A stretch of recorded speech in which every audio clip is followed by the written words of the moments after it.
to Adult University, where we take adult shit and cut into kid-sized pieces. My name is Miss A, and today we'll be talking about the Handmaid's Tale of the freedom of speech. With that being said, let's get started, shall we?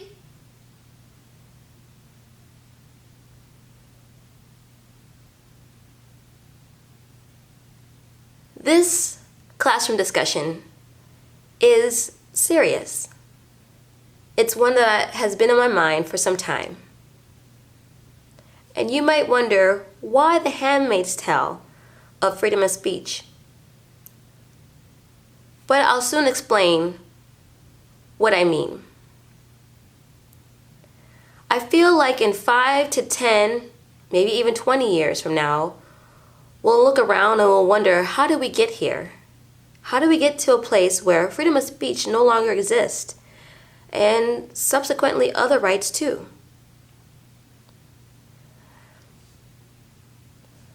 When I started AU, it was with a vision to help all of us. White, black, brown, yellow, and so on. Look inside of ourselves and work on ourselves so that we can become better human beings, including me.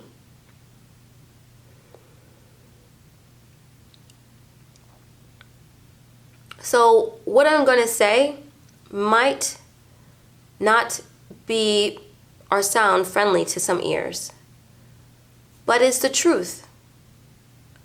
Everybody's got an opinion, and everybody has a right to it. So I hope that regardless of gender, regardless of religious backgrounds, regardless of personal beliefs, stereotypes,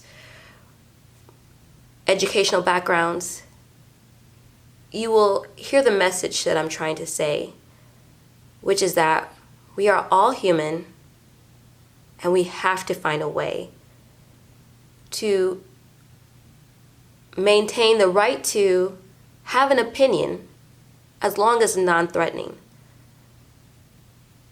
and get along. There's a series on Hulu called The Handmaid's Tale. In this series, America's democracy has been totally obliterated due to an extremist group who impose laws that slowly strip away the rights of American citizens. By the way, the extremist group of that series does not reflect God's love or God's heart. I would say they don't even have God in their heart. They are self-imposing, self-righteous. Let's just say if we extracted the Bible from the Handmaid's Tale and put special interest group or people of political lean in today's society and the present time that we're living in, we are kind of looking like the Handmaid's Tale. And it may not be happening to anyone you know or even in your community, but it's happening in our country. Even celebrities are feeling it. People being ostracized for stating non-threatening opinions, or even losing their way of life because they stated a non-threatening opinion that differed from someone else, or I would say from mainstream opinions. As a society, we've gone from the golden rule, treating others the way we want to be treated, to being self-aware and mindful of others, to the state of wokeness or being woke. At its best, being woke wants to boast of being loving, tolerant, and bringing social justice or justice for all. But in actuality, it has a lot of narcissistic political agendas that bring in a lot of chaos, confusion, and distrust amongst people. It does this by labeling anything that it dislikes or doesn't agree with its viewpoint, political lean, or lifestyle as being bad. Or let's just say racist, phobic of some kind, or being a hater. It feels like nowadays you can't state a non-threatening opinion without worrying if someone is going to take it to another level. What it feels like is that you're forced to co-sign people, things, viewpoints, lifestyles, etc., that differ from your viewpoint, even if your viewpoint is non-threatening, in order to be considered human, worthwhile, worth keeping a job, worth being friends with, worth being able to get home safely without someone roughing you up because they see you wearing something that incites them, or, simply stating your opinion. I don't know about you, but I don't think wokeness has done anybody any favors. I'm not saying that some people aren't using it the way it should be done. But the feeling that is in the air is that you are not allowed to be you. It feels like wokeness does the exact opposite. It's trying to, in fact, clone everyone to look and feel alike. I'm not talking about the bad things. I think we all are human, and if you have some level of morality in you, you know what is bad and you know what is good. I'm saying that if I like the color pink and you like the color purple, I shouldn't have to agree with your liking purple and squash my opinion of liking pink just to exist as a human being, just to be able to provide for my family, just to be able to say that I am American. Here's the two faces of wokeness. You could say, I hate racism. And you can say anything that remotely supports, kind of looks like, I don't want to be a part of it. I don't want it a part of me. I'm not supporting it. But the other side of it is that business could be employing all kinds of people. And your effect of just by not patronizing a business, you are hurting the very people that you would march for, protest with. They still employ people who are, of all nationalities. And frankly, if I would march for them, why can't I still support those people who still need that dollar to make sure that they can eat and go about their business? So when you're thinking about how you're going to social justice the world, you really need to think in a 360 point of view, regardless of whatever social cause you decide to get behind. There are times in life where there are certain artists or songs that really capture something that is worthwhile and needs to be passed on. And so I definitely have been reaching back to listen to The Miseducation of Lauryn Hill.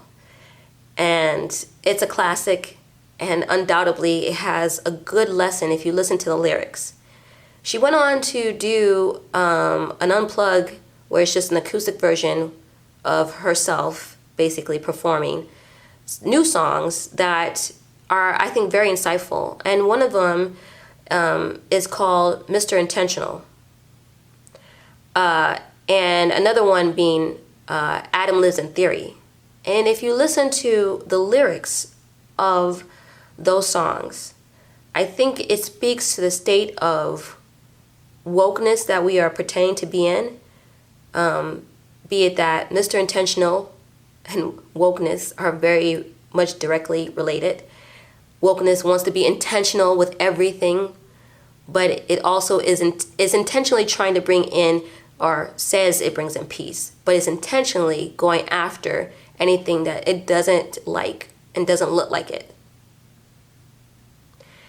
I just want to read a few lyrics, and hopefully you'll feel inspired to check out these songs on your own time. Mr. Intentional lyrics. See, the road to hell is paved with good intentions. Can't you tell the way they have to mention how they helped you out? You're such a hopeless victim. Please don't do me any favors, Mr. Intentional. All their talk is seasoned to perfection. The road they walk, commanding your affection. They need to be needed, deceived by motivation, an opportunity to further situation. Why they're so important is without explanation. Please don't patronize me, Mr. Intentional. You know that life goes on without you and your expensive misinventions, disguising your attentions. Don't worship my hurt feelings, Mr. Intentional. I think this speaks directly to the state of wokeness that has come upon a lot of people in this day, in this age, in this era that we live in. In Adam Lives in Theory, there was one lyric that really stood out to me, predisposing to hating truth and loving lies. Again, I encourage you to listen to Mr. Intentional and Adam Lives in Theory by Lauryn Hill. America was founded on freedom. Now, no one will argue that how it came about, the state of which we enjoy our freedoms today and how that came about is pretty messy and very messed up. But we live in a country that allows us to have different points of views without being persecuted, without paying fines or being jailed. And that's one of the things that make America special. And that's why people want to come over.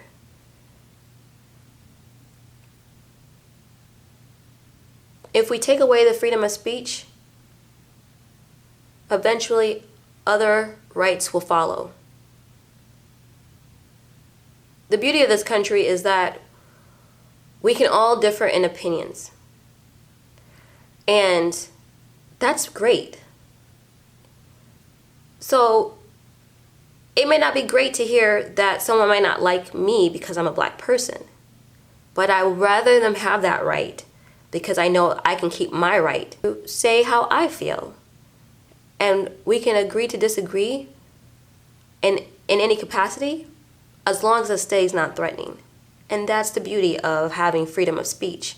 So in conclusion, I want to remind you that we need to look on the inside to make sure that what we say is really what we're doing in our daily lives, and not scrutinize other people for stating non-threatening opinions just because they differ from us.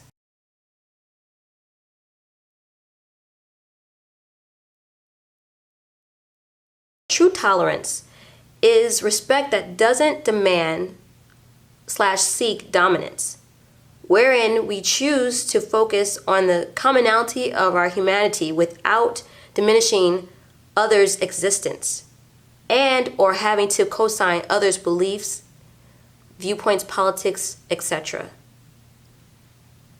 And remember, hate doesn't squash out hate, only love does. And I'll end with Matthew chapter 5, verse 44. But I say unto you, love your enemies and pray for those who harass you. Well, that's it for today. Just a little cautionary tale about how the freedom of speech might actually disappear. Thank you for attending class. Go ahead and do your homework by subscribing to this channel, commenting, and thumbs up at this video. My name is Miss A. Until next time, remember, you must be this tall to pay bills.